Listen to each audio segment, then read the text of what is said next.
तो दोस्तों बिल्कुल सही पढ़ा आपने। कैसे हम अपने एग्जाम में लिखें कि हमारे भी आ जाए पूरे नंबर, या हम कैसे लिख सकते हैं एक टॉपर की तरह अपनी कॉपी। तो दोस्तों एग्जाम से पहले हम सब बहुत पढ़ाई करते हैं, लेकिन एग्जाम में जाके जब हम लिखते हैं और जब हमें लगता है कि ये आंसर हमारा सही है, तब भी हमें उन पर पूरे नंबर नहीं मिलते, तो गाइस हमें बहुत बुरा लगता है। तो कैसे हम जो है वो लिख सकते हैं एक ऐसी कॉपी जिससे जो है सामने पढ़ने वाला जो इंसान है, जो हमारी कॉपी चेक करेगा, वो हमें पूरे नंबर दे। तो देखो, सबसे पहले मैं आपको बता दूं, एक इंग्लिश में बात है कि without strategy execution is aimless and without execution strategy useless. तो दोस्तों अगर आपसे सही से लिखना नहीं आया तो आपने कितना ही पढ़ा हो वो बिल्कुल भी अहमियत नहीं रखता।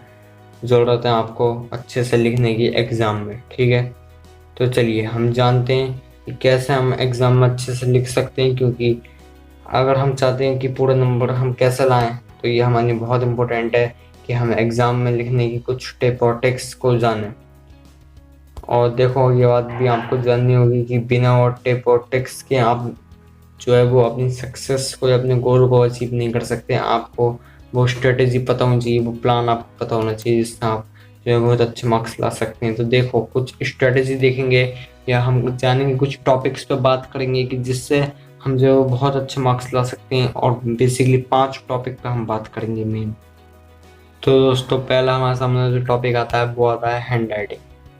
तो देखो, ये बात मैं समझता हूँ कि बहुत बच्चों की यहाँ हैंड राइटिंग खराब हो सकती है, लेकिन उससे आपको बिल्कुल परेशान नहीं होना है, क्योंकि इम्पोर्टेंट है कि आप एग्ज़ाम में बहुत अच्छे से लिखें, और जिससे आपका जो कॉपी चेक करने आ रहा है वो आपको चीज़ों को अच्छे से समझे और आपको पूरा मार्क्स दे।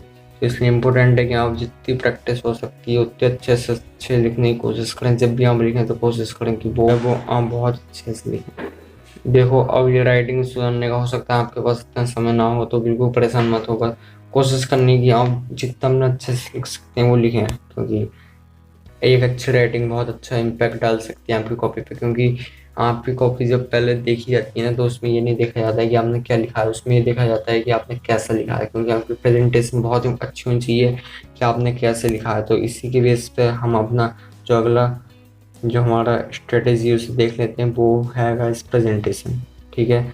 और देखो, इसमें हम एक बात कहते हैं कि फर्स्ट इंप्रेशन जो लास्ट इंप्रेशन होता था, आपकी कॉपी एक ऐसी लगनी चाहिए जिससे आपका जो कॉपी चेक करने वाला वो आपको फुल मार्क्स दे, ठीक है। तो दोस्तों जब प्रेजेंटेशन की बात आती है तो उसमें देखो एक इम्पोर्टेंट बातें हैं कुछ जो आपको जाननी होती है कि जब भी आप कोई भी आंसर लिखें तो उसके कुछ कीवर्ड जो होते हैं उन्हें आप अंडरलाइन करके आए एग्जाम में, तो उससे एक इम्पैक्ट जो है वो आपकी कॉपी पर पड़ता है, और जो सामने पढ़ने वाला वो समझ जाता है कि हाँ, इस बच्चे को जो है वो आता है इसका आंसर कैसे लिखना चाहिए, ठीक है।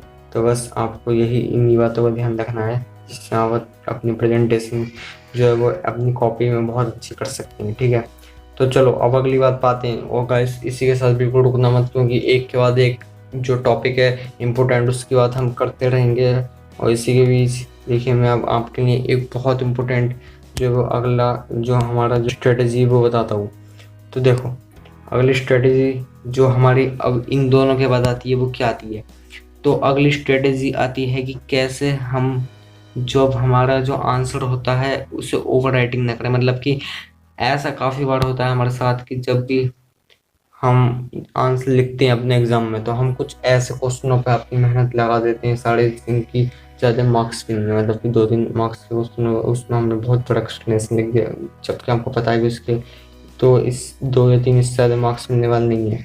और उसके चक्कर में अपने कुछ इंपॉर्टेंट क्वेश्चन भूल जाते हैं। तो भाई ये इंपॉर्टेंट है कि जितना क्वेश्चन पूछा है उससे ज़्यादा ना लिखें, क्योंकि ये आपके सिर्फ समय को ही बर्बाद करेगा और कुछ नहीं। तो आपको ज़्यादा भी नहीं लिखना और कम भी नहीं लिखना, आपको जितना पूछा हो उतना लिखना है, ठीक है। तो चलिए, अब ये हमारी बात हो गई है। अब इसके बाद चौथी स्ट्रेटेजी पे आते हैं, वो है कि कैसे हम पूरे जो 3 घंटे जितने घंटे का आपका एग्जाम है उसमें हम पूरी स्पीड मेंटेन कर सकें। तो देखो, स्पीड मेंटेन करनी बहुत इंपॉर्टेंट है, क्योंकि जब भी आप एग्ज़ाम देने बैठे हो तो उसमें हो सकता है आप पे बहुत ज़्यादा प्रेशर हो, और एग्ज़ाम के समय होता भी है।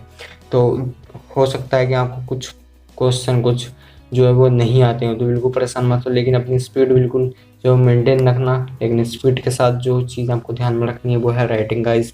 राइटिंग बिल्कुल नहीं बिगड़नी चाहिए, आपको लिखना है, पूरे समय को अच्छे से यूटिलाइज करना है।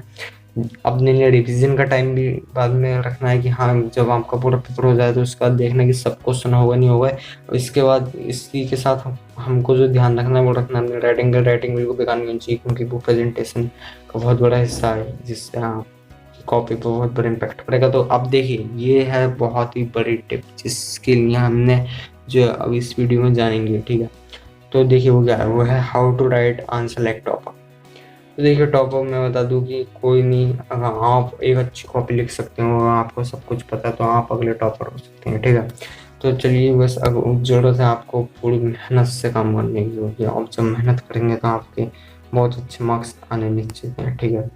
तो चलिए अब पहले जानते हैं कि टॉपर कॉपी में आपकी कॉपी में क्या डिफरेंस हो सकता है। तो देखो टॉपर एक कॉपी जब लिखता है तो उसमें वो हेडिंग इमेज और डायग्राम जो है वो इंक्लूड करता है, मतलब कि वो कुछ इंपॉर्टेंट हेडिंग जो है उन्हें हाईलाइट करके लिखता है। ये जो डायग्राम है उनके थ्रू उन्हें समझाता है।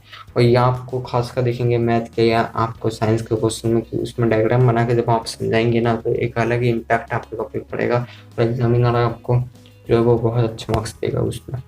तो दोस्तों ये स्ट्रेटेजी है। अब इसके बाद एक और जो डिफरेंस आता है टॉपिक कॉपी में आपकी कॉपी में वो आता है कि क्लियर कट आंसर, उसके जो आंसर होते हैं बहुत स्पष्ट होते हैं उसमें। बिल्कुल भी आप उसमें देखेंगे कि कॉपी में ज़्यादा कट नहीं होंगे, क्योंकि जितनी कॉपी में कट लगती है ना उतनी जो है आपकी कॉपी अच्छी नहीं लगती है, ठीक है। तो जैसे कि हमने कहा कि आपकी हैंड राइटिंग, प्रेजेंटेशन, ये सब बहुत अच्छी होनी चाहिए ताकि आपकी कॉपी बहुत ही सुंदर लगे, ठीक है। तो इन बातों का आपको ध्यान रखना है और आप भी ला सकते हैं पूरे 100 मार्क्स। तो गाइस ये थी हमारी कुछ स्ट्रेटेजी, हमने जानी 5 स्ट्रेटेजी जिसके थ्रू हम अपनी आंसर जो है वो लिख सकते हैं अपनी कॉपी में। कैसे हम अपनी कॉपी को बहुत ही एक एट्रैक्टिव बना के आए जिससे जो हमारे जो है पूरे मार्क्स आ जाए। लेकिन दोस्तों हमने ये जान लिया कि कॉपी कैसे लिख सकते हैं, लेकिन कॉपी लिखने से पहले हमें ज़रूरत होती है अपनी पूरे एग्ज़ाम की प्रिपरेशन की। तो अगर आप भी देखना चाहते हैं कि कैसे हम एग्ज़ाम के लिए प्रिपरेशन करें, स्पेशली बोर्ड वालों के लिए, कि अगर आप बोर्ड एग्ज़ाम्स में देने जा रहे हैं तो उसमें आप कैसे जो उसकी प्रिपरेशन कर सकते हैं, पूरी स्ट्रेटेजी आपको मिल सकती है इस वीडियो में। इसका लिंक आपको डिस्क्रिप्शन में मिलेगा। तो गाइस ऐसी और वीडियो देखने के लिए जिसमें आपको मिलेगी एक से बढ़ के एक स्ट्रेटेजी जिससे आप अपने एग्जाम में बिल्कुल फोड़ कर सकते हो। तो गाइस उसके लिए बस आपको चैनल को सब्सक्राइब करना है। गाइस ये वीडियो बताइए आपको कैसी लगी, आपको लाइक करना है, आपके फ़ायदे की वीडियो। तो आपको ऐसी और भी अपने फ़ायदे की वीडियो गाइस मिलती रहेंगी, बस ज़रूरत है आपको चैनल को सब्सक्राइब करने की। मिलेंगे अगली आपकी फ़ायदेमंद वीडियो में, तो तब तक के लिए गुड बाय और अपना ध्यान रखें।